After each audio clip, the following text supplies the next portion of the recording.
Akal logika kalian kalau mau dipakai pasti ya kalian akan meninggalkan ajaran-ajaran sesat seperti guru sekumpul.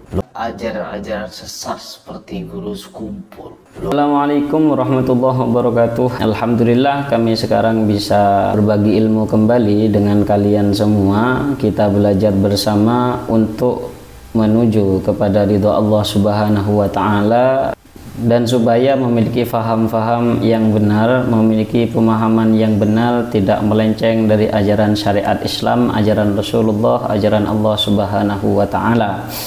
Lagi-lagi kami akan membahas tentang Heripras, yang mana sekarang guru sekumpul yang dicaci maki kembali, yang dihujat kembali oleh Heripras. Heripras mengatakan bahwasannya ajaran guru sekumpul adalah ajaran yang sesat. Siapapun yang belajar dari guru sekumpul akan menjadi sesat, menyesatkan. Kenapa Heripras mengatakan seperti itu? Karena seolah-olah apa yang dijelaskan oleh guru sekumpul, cerita-cerita yang diceritakan oleh guru sekumpul seolah-olah memang tidak masuk akal, seakan-akan memang tidak masuk di dalam akal. Oleh karenanya Heripras menyesatkan guru sekumpul. Kita lihat bagaimana komentar para ulama-ulama zaman modern ini. Yang pertama, kita putar apa yang disampaikan oleh Ustadz Abdus Somad mengenai guru sekumpul.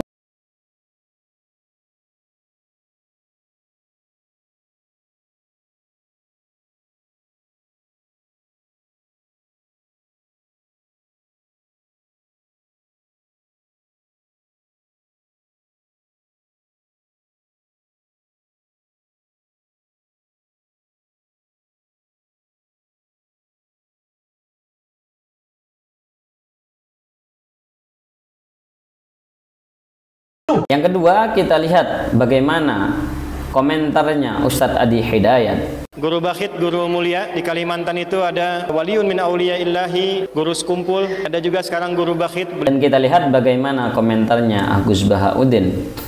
Itu uniknya orang Banjar itu.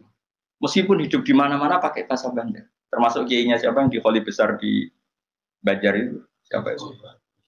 Di mana? Ustadz Zainil itu. Enggak, kampungnya Ijen. Sekumpul ya. Itu ngajinya di Bangil. Kamu kira ngajinya di mana? Ngajinya di Mbah Zaini, itu ngajinya di Bangil.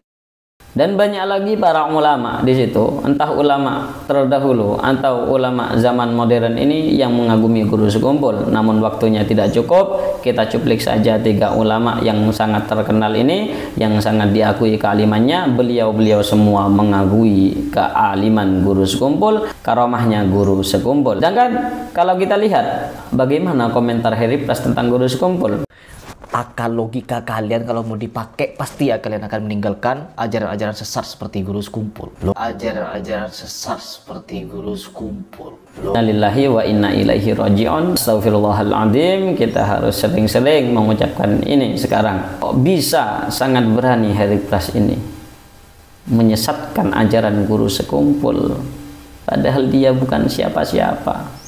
Yang mana Heripras tidak mempercayai guru sekumpul atau cerita-cerita karomah-karomah para wali, cerita-cerita yang mungkin aneh, yang mungkin ajaib. Heripras tidak mempercayai itu. Namun kita tidak perlu heran, karena orang-orang seperti Heripras itu sudah ada mulai zaman dulu, bahkan di zaman Rasulullah Shallallahu Alaihi Wasallam. Banyak orang yang tidak mempercayai tentang kerasulan Nabi Muhammad SAW. Banyak juga yang tidak mempercayai mukjizat-mukjizat yang dimiliki oleh Rasulullah SAW. Kenapa kok seperti itu? Karena seolah-olah mukjizat yang dimiliki oleh Rasulullah, pengakuan Rasul menjadi Nabi, itu seolah-olah tidak masuk akal. Banyak yang tidak mempercayai kerasulan Nabi Muhammad SAW, dan juga banyak yang tidak mempercayai mukjizat-mukjizat Rasulullah SAW. Kenapa demikian? Karena seolah-olah apa yang disampaikan Rasulullah itu tidak masuk akal. Namun sekali lagi, bukan tidak masuk akal, namun akal mereka yang tidak mampu untuk memahami apa yang disampaikan Rasulullah SAW. Dengan bukti yang pertama, Isra Mi'rajnya Rasulullah, banyak yang tidak mempercayai. Orang-orang kafir banyak yang tidak mempercayai. Orang-orang kafir Quraisy banyak yang tidak peduli dengan cerita tersebut.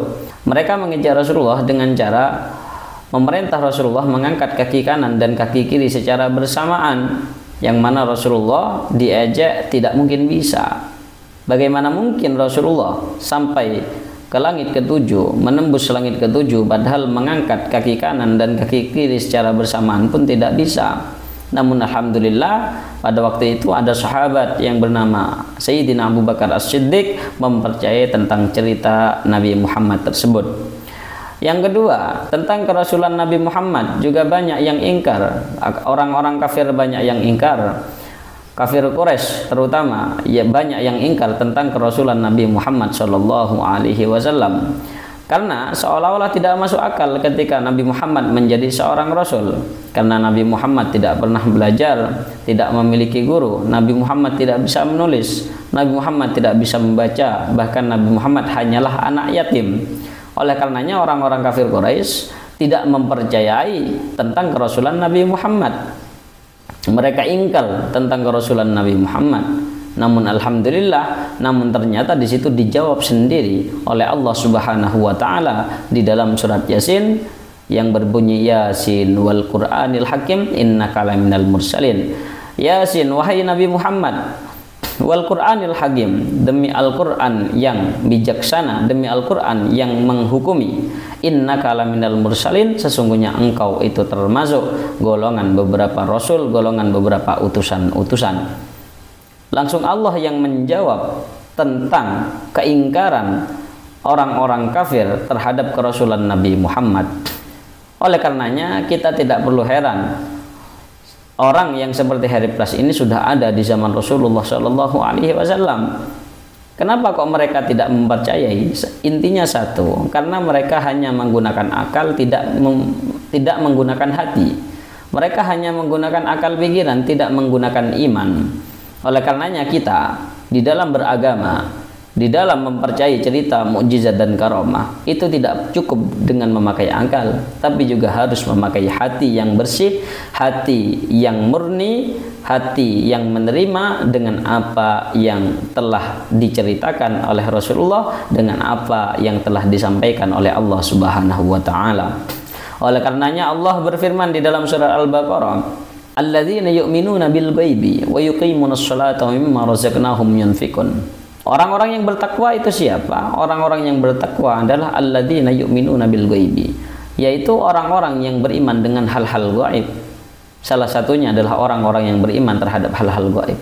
Termasuk hal-hal gaib yang perlu kita imani adalah surga, neraka, karomah, mukjizat. Itu termasuk hal-hal gaib yang tidak bisa dinalar menggunakan akal. Namun keistimewaan itu bisa kita imani, bisa kita percaya ketika memang kita memiliki hati yang bersih dan benar-benar patuh kepada ajaran Nabi Muhammad, kepada ajaran Allah Subhanahu wa taala. Sedangkan apa yang disampaikan oleh Herakles itu tidak perlu kita tanggapi, tidak perlu kita toleh, karena apa yang dikatakan Herakles itu sama halnya dengan ucapan-ucapan orang dulu yang tidak mempercayai tentang cerita Nabi Muhammad, tentang mukjizat Nabi Muhammad, tentang kerasulan Nabi Muhammad sallallahu alaihi wasallam. Kalau kita mau lihat komentar-komentar para ulama tentang guru sekumpul, mereka semua mengagumi tentang kealiman guru sekumpul, karena mereka tahu guru sekumpul bukan hanya seseorang yang faham tentang ilmu agama, melainkan beliau adalah sosok tokoh ulama, juga sosok para walinya Allah Subhanahu wa taala. Oleh karenanya banyak ulama yang mengagumi guru sekumpul, entah dari ulama-ulama zaman dulu sampai ulama-ulama zaman sekarang yang sudah diakui juga kealimannya, seperti beliau Ustadz Abdus Somad, seperti beliau Ustadz Adi Hidayat, seperti beliau Agus Bahauddin. Semuanya itu ulama-ulama yang muncul di era modern ini, namun mereka mengagumi kealiman guru sekumpul. Para tetangga-tetangga yang hidup bersama guru sekumpul semua mengagumi guru sekumpul karena mereka tahu tentang karomah-karomah yang dimiliki oleh guru sekumpul.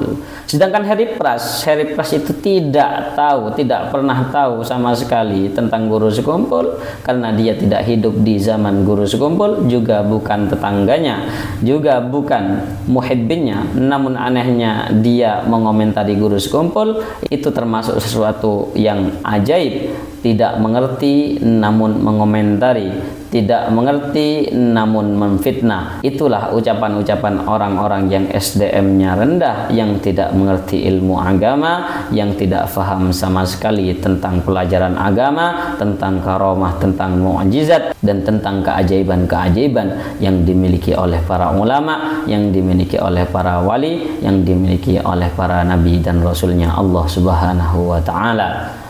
Sampai sekarang saya heran tentang Harry Pras ini.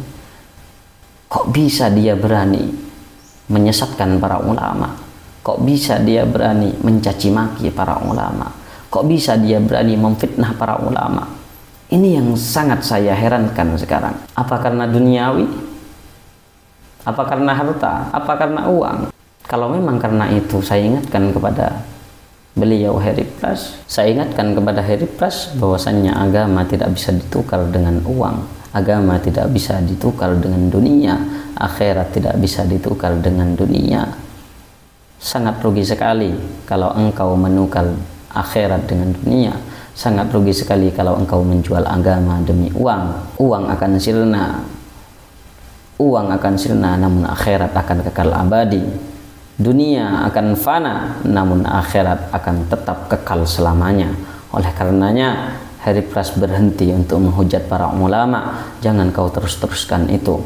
Kita sebagai muhibbin para ulama, pengikut para ulama-ulama yang benar, kami merasa miris dan kami merasa sakit hati ketika ada orang-orang yang mencaci maki beliau. Karena kita bukan siapa-siapa.